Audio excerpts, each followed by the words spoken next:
வணக்கம். செல்வகுமாரின் 2024 வடகிழக்கு பருவமழை 2025 ஜனவரியிலும் தொடரும். உண்மை என்ன? குழம்பி போயிருக்கக்கூடிய விவசாயிகளுக்கு புரிதலை ஏற்படுத்தும் ஆய்வறிக்கை. அதிகாரப்பூர்வ வானிலை அறிக்கைக்கும் இந்திய வானிலை ஆராய்ச்சித்துறை அறிக்கையை பார்க்கவும். 2025 டிசம்பர் 22 ஞாயிற்றுக்கிழமை அதிகாலை நிலவரப்பதிவு. எனக்கு காதுக்கு வந்த தகவல் அடிப்படையில் என்ன 5 புயல்னு சொன்னார், இன்னும் ஒரு புயல் கூட வரல. தயவு செய்து மக்களே, குறிப்பாக டெல்டா மக்களே, நான் எதையுமே புயல் புயல் என்று சொல்வதே கிடையாது. எல்லாமே நிகழ்வுகள் தான்.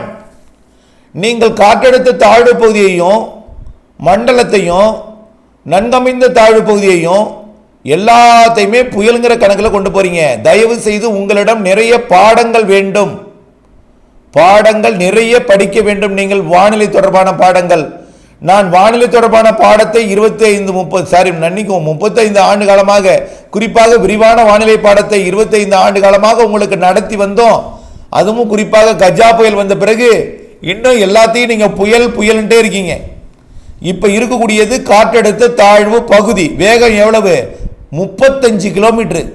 ஆடியில் அடிக்கக்கூடிய காற்றை விட மிக குறைவான வேகம் கொண்டது. ஆடியில் வைகாசியில் அடிக்கக்கூடிய காற்றை விட மிக வேகம் குறைவாக கொண்டது. நல்லா புரிஞ்சுக்குங்க. முதல்ல காற்று சுழற்சின்னு உருவாகும். அது வளிமண்டலத்தில் இருக்கும். அந்த வளிமண்டல சுழற்சி கொஞ்சம் கொஞ்சமாக கீழே இறங்கும். இறங்கி கடல் மேல் பரப்பில் பட்டுதுன்னா அது காற்றழுத்த தாழ்வு நிலை. கடல் மேலே பட்டு கொஞ்சம் அந்த, அதாவது குறைந்த அழுத்த பகுதியை தான் முதல்ல நிரப்புவதற்காக வரும்பொழுது சுழற்சியாக மாறும். அந்த சுழற்சியாக மாறுவது ஒரு அன்ஷேப்பில் இருந்ததுன்னா அது காற்றழுத்த தாழ்வு பகுதி. அது ஒரு வட்ட வடிவத்தில் தீவிரமாக காற்று சுழல ஆரம்பிச்சிருச்சு, ஒரு 35 கிலோமீட்டர் வேகத்தில் சுழல ஆரம்பிச்சிட்டுனா அது காற்றழுத்த தாழ்வு, நன்கமைந்த காற்றழுத்த தாழ்வு பகுதி. 35 கிலோமீட்டர் வேகம் தான் அது. ஒரு தீவிர காற்றழுத்த தாழ்வு பகுதிமாங்க. இங்கிலீஷில் வேல்மார்க் லோ ப்ரெஷர்மாங்க. இதுவும் புயல் கிடையாது. எல்லாத்தையும் புயல் புயல்னு சொல்லாதீங்க. அடுத்தவங்கள்ட்ட போய் சொல்லும் பொழுதும் தகவலை புயல் புயலுங்காதீங்க. எல்லா கெட்ட பேரும் எனக்குத்தான் வருகிறது, அவ பெயர்களும் புரிதல் இன்மை காரணமாக. புரிஞ்சுக்குங்க. முதல்ல அடுத்தவர்களுக்கு போய் சொல்லும் பொழுது மழை தரும் நிகழ்வு அப்படின்னு போய் சொல்லுங்க. கொஞ்சம் உங்களோட எல்லாத்தையுமே மாற்றிக்கொள்ளுங்கள். எல்லாத்தையும் மாற்றிக்கொள்ளணும். புரியுதுங்களா? மழை தரும் நிகழ்வு, மழையை உண்டாக்கக்கூடிய காற்று அமைப்பு, மழையை ஏற்படுத்தக்கூடிய இரு காற்று இணைவை ஏற்படுத்தக்கூடிய ஒரு செட்டிங், வெப்ப நீராவியையும் குளிர் காற்றையும் கொண்டு வந்து சேர்க்கக்கூடிய ஒரு அமைப்பு என்பதை நீங்கள் புரிந்து கொள்ள வேண்டும். அது அடுத்தபடியாக இதற்கு அப்படியே ஒரு அடுத்தது ஒரு 55 கிலோமீட்டர் 45 கிலோமீட்டருக்கு மேலே தீவிரம் அடைஞ்சுன்னா அது மண்டலம். ஒரு 65 கிலோமீட்டர் வந்துன்னா ஆழ்ந்த காற்றழுத்த தாழ்வு மண்டலம். ஒரு 75-80 கிலோமீட்டர் போனது தான் புயல். அந்த புயலுமே சாதாரண புயல் தான். 75 கிலோமீட்டர் சும்மா. விழுப்புரம் மாவட்டம் மரக்காணத்தில் கரை கடந்தது பெஞ்சல். அந்த புயல் ஏதாவது காற்று பாதிப்பை ஏற்படுத்தியதா?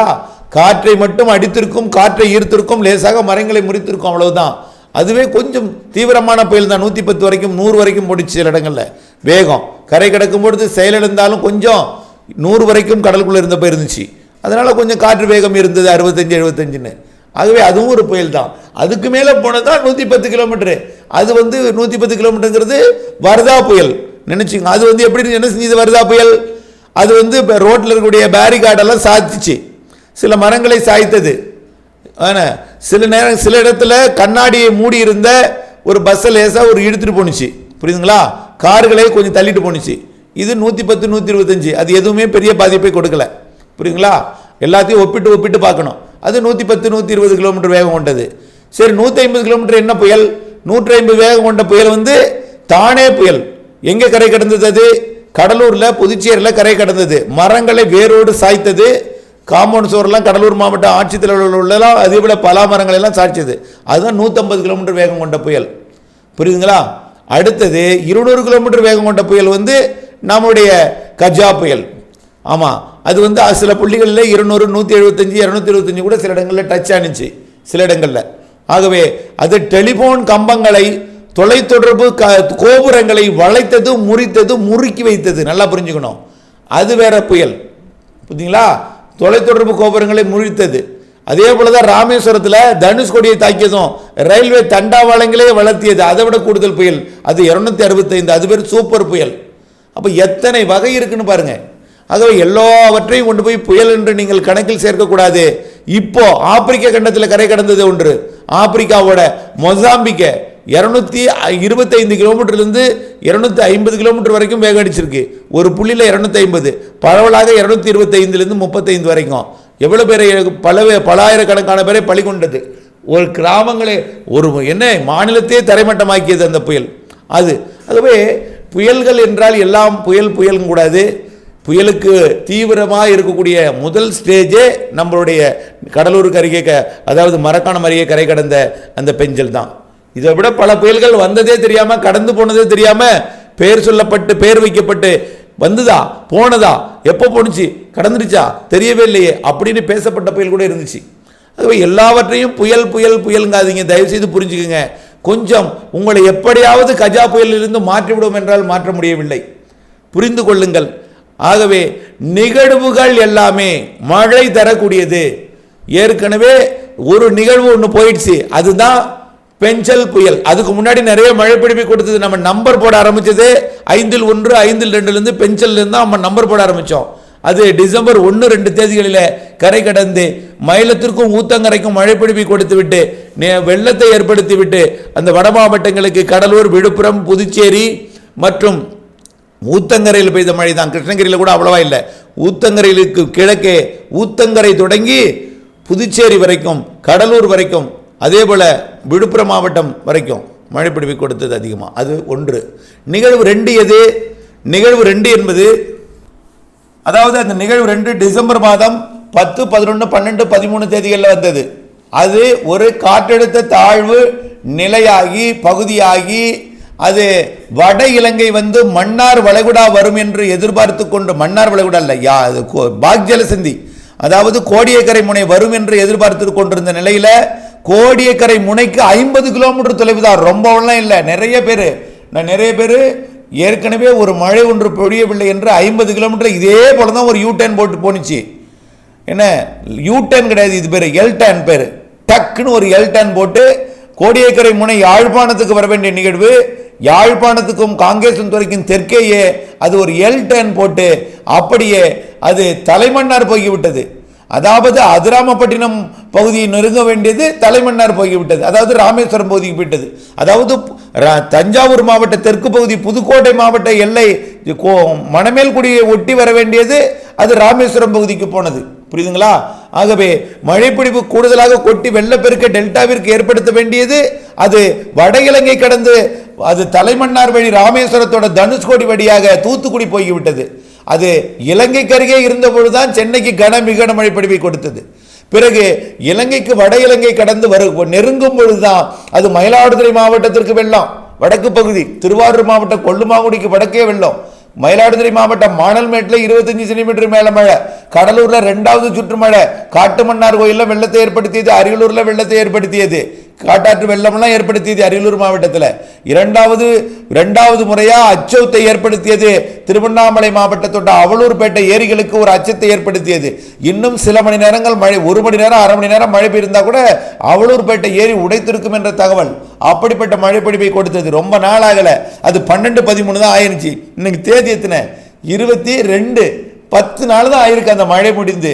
நாம் வந்து கவுண்ட் டவுன் நிமிடத்தை எண்ணிக்கொண்டிருக்கிறதுனால என்னமோ ஒரு வருஷம் ஆனது மாதிரி தெரியுது உங்களுக்கு. அந்த ஒரு பெருமழை கொடுத்து விலகியது. அவலூர்பேட்டைக்கு மறுபடியும் 2வது சுற்று வெள்ளம், சென்னைக்கு மழை, கடலூர்ல மழை, மயிலாடுதுறை வடக்கு மழை, மணல்மேட்டில் கனமழை மிக கனமழை, இப்படி என்றெல்லாம் மழைப்பிடிப்பை கொடுத்து விட்டு அது போய் அதாவது ராமநாதபுரம் மாவட்டம் தனுஷ்கோடி வழியாக தூத்துக்குடி மாவட்டம் நெருங்கி தூத்துக்குடிக்கு திருநெல்வேலிக்கும் போய் நாலுமுக்கு ஊத்துக்கு நிறைய மழைப்பிடிவை கொடுத்து குற்றாலருவில யானையையும் உருட்டிவிட்டு யானை விழுந்ததே தெரியாமல் யானை அருவிக்குள் வந்ததே தெரியாத அளவிற்கு அந்த நீர் கொட்டி ஆறுகளில் போய் சிக்கியிருந்த பொழுது அதாவது அருவி அருகே ஓடையில் சிக்கியிருந்த பொழுது அது அருவியில் விழுந்தது என்று தெரிந்த அளவிற்கு நாம் முன்னெச்சரிக்கை கொடுத்திருந்தோம். அதே போல நிறைய நிலச்சரிவு கூட ஏற்படுத்தியது மேற்கு தொடர்ச்சி மலைப்பகுதிகளில். இப்படிப்பட்ட மழை தான் அமராவதி அணையை நிரப்பியது. பழனிலை நிறைய மழைப்பிடிப்பை கொடுத்து அமராவதியில் 1,00,000 கனஅடி கரூரில் போனது, அது கொள்ளிடத்தில் போனது கடலுக்கு. இவையெல்லாம் நீங்கள் நினைவுபடுத்தி பார்க்கணும். அது எப்போ நடந்துச்சு? டிசம்பர் 12, 13 ஒட்டுமொத்த தமிழ்நாட்டிற்குமே எல்லா மாவட்டங்களுக்குமே குறைந்தபட்சம் 10 to 50 சென்டிமீட்டர் வரைக்கும் பல இடங்களில் 25 சென்டிமீட்டர் பல மாவட்டங்களில் பொழிந்தது என்பதை நினைவு கொள்ள வேண்டும். அது நடந்தது நிகழ்வு 2. அது நிகழ்வு 2. நிகழ்வு 3 நாம் எதிர்பார்த்தது 17ஆம் தேதி வர வேண்டியது. அந்த 17ஆம் தேதி வராம கரையேறாம கரையை ஒட்டி இருந்து கடல்ல இருகாற்று இணைவு ஏற்படுத்தி கொண்டு, நல்லா புரிஞ்சுக்கணும், இலங்கை கிட்ட வந்த பொழுது சென்னையில் வெள்ளம் ஏற்படுத்தியது, மயிலாடுதுறையில் வெள்ளம் ஏற்படுத்தியது, மயிலாடுதுறை வடக்கு மணல் மேடெல்லாம்.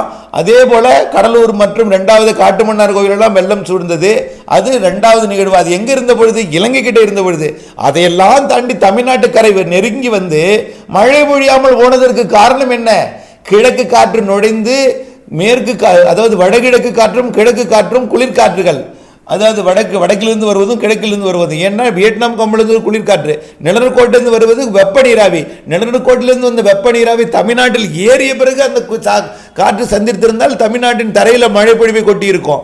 வர்ற வழியிலே இடைமறித்து வர்ற வழியிலேயே நீராவியை நீராக மாற்றி கடலிலேயே பொய்ய வைத்து கொண்டு இருந்துவிட்டு தற்பொழுது அந்த காற்றழுத்த தாழ்வு பகுதி மண்டலமாக மாறி ஒரு நாள் மண்டலம், இடைக்கால முதல்வர் மாதிரி ஒரு நாள் மண்டலம் மாறி ஒரு நாள் மண்டலமாக இருந்து திடீர்னு கடல்ல போய் தொலைவுக்கு போயிட்டு திரும்ப வரப்போகிறது என்ற அறிக்கையும் நம்ம கொடுத்து கொண்டே இருக்கிறோம்.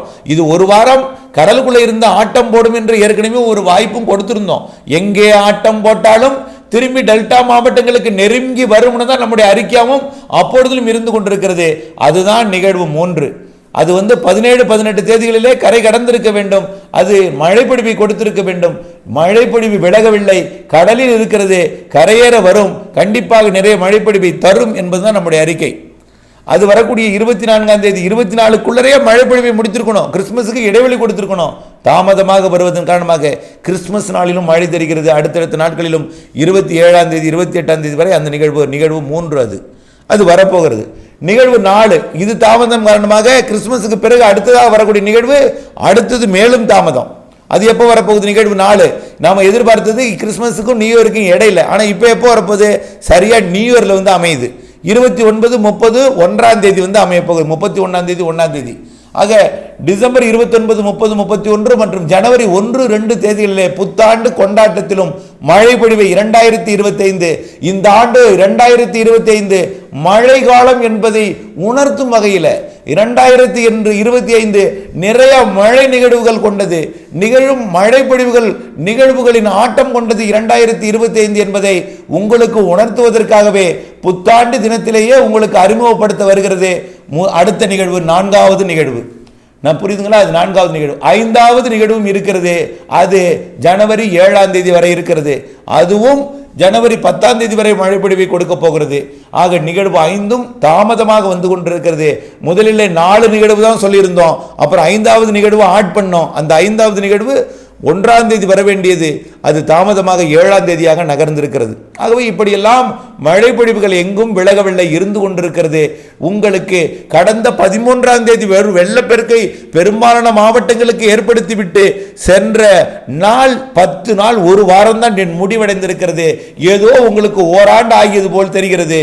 ஆனாலும் அதற்கு இடையேயும் மழை பொழிவுகள் நேற்று முன்தினமெல்லாம் கொடுத்து கொண்டுதான் இருக்கிறது என்பதையும், நீடாமங்கலத்தில் 11 சென்டிமீட்டர் நேற்று முன்தினம், நேற்றைக்கு தஞ்சாவூர் உள்ளிட்ட பல்வேறு பகுதிகளில் மழை, இப்படி மழை பொழிவுகள் இருந்து கொண்டுதான் இருக்கிறது என்பதையும், இன்னும் மழை இருந்து கொண்டு இருக்கிறது என்பதையும் உங்களுக்கு அறியப்படுத்த விரும்புகிறேன், உண்மையை உரைக்க விரும்புகிறேன். ஆகவே நிகழ்வுகள் என்றால் புயல் என்று சொல்லாதீர். நான் எல்லா தலைப்பும் நிகழ்வுகள் என்றுதான் சொல்கிறேன். அந்த நிகழ்வுகள் என்பதை புயல் என்று எடுத்துக்கொண்டு அடுத்தவரிடம் போய் நம்பர்களை எண்ணிக்கைகளை கூட்டி காணுமே, எதையும் காணுமே, எந்த புயலும் அடிக்கவில்லை என்ற பேச்சுக்கள் பரவலாக பேசிக்கொண்டிருக்கிறது. இவையெல்லாம் நீங்கள் மாற்ற வேண்டும். ஆகவே உண்மை உணர வேண்டும். நிகழ்வுகள் மழை பொழிவை தரக்கூடியது இருக்கிறது. பொங்கல் வரை மழை இருக்கிறது எனலாம். நீங்க பொங்கல் வரை மழை இருக்குன்னா பயப்படுவீங்க. ஏற்கனவே வெள்ளம் பாதித்த பகுதிகளில் பயப்படுறாங்க. ஆகவே இவைக்கெல்லாம் கண்டிப்பாக 3 நிகழ்வுகள் இன்னும் இருக்கிறது. 24ஆம் தேதி நிகழ்வும் நெருங்கி வரும். அடுத்தது 31ஆம் தேதி 1ஆம் தேதி அது இருக்கும். அடுத்தது 7, 8, 9, 10 தேதிகளில் இருக்கும். 3 நிகழ்வுகள் இருக்கிறது. கண்டிப்பாக அடுத்தடுத்து வரக்கூடிய நிகழ்வுகள் இலங்கை நிறைய மழைப்பொழிவை தென் மாவட்டங்களுக்கும் டெல்டா மாவட்டங்களுக்கும் நிறைய மழைப்பொழிவை தர இருக்கிறது என்பதையும் தெரியப்படுத்த விரும்புகிறேன். சற்றே பொறுத்திருங்கள், பொறுத்திருந்து பாருங்கள். அனுபவம் உங்களுக்கு பாடம் சொல்லும். பாடம் சொல்லும் வரை உங்களுக்கு நம்பிக்கை வராது. நாட்கள் நகராது. நாட்கள் நகராவிட்டால் மணிக்கு மணி, நிமிடத்திற்கு நிமிடம் வசைபாடி கொண்டிருப்பது உங்களுடைய வாடிக்கையாகிவிட்டது. தயவு செய்து புரிந்து கொண்டு பொறுமையாக இருக்க அன்போடு கேட்டுக்கொள்கிறேன். நன்றி.